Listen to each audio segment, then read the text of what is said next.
Minasking. Almost got the Oh, that was outside.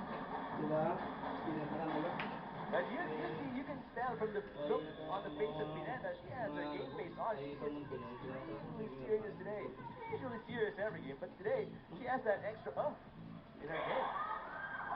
I think it comes from that game against SU again. She really rallied Adamson to win. Come from behind win in that fourth set. But again, Smart shot. not expecting the off speed from Pineda. Another point for Adamson. Pineda firing a shot from strong hit to off-speed hit. Great play from Mitsubishi Mirage G4. Expect more from the small sedan.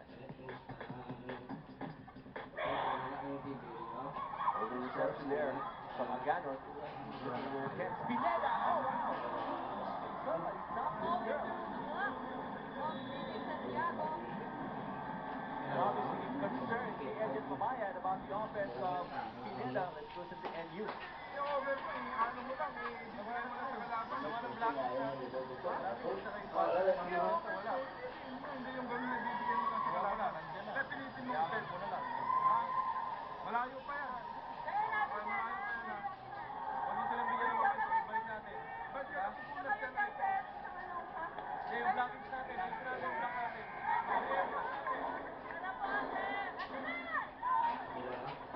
Contrary to the report of Tricia Robredo, as we take a look at this hit in the middle by Pineda, they're not playing relaxed from National University. It seems like they're the ones at 6-6 in the standings, while itong Adamson play very loosely, Gretchen. And you struggling in this first set, struggling in terms of defense. Medyo nagkakagulo sila sa, yung nga sabi ni Coach Edson, sa pattern sa defense nila. And even though Pineda is going up against Dindi Santiago, Dindi can see close the doors for Pineda. Well, this offense can't be questioned, definitely. Oh, wow, moment of the game. Open up to everyday surprises. But like what we mentioned, Kirina, she can't do it alone. She's going to need the help of all her other teammates. Get that offense going para sa Lady Bulldogs. What a block there. Dindi doing it all. Offense and defense. And another one.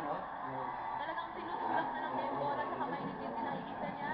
And then tinutulak niya para pumasok yung hit niya. Being a very powerful hitter, that's very effective for round.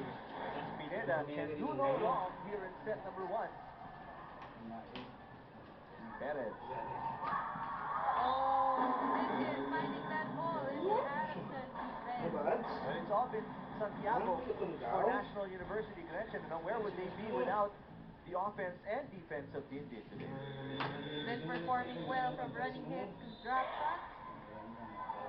But now she's on the back line for a service.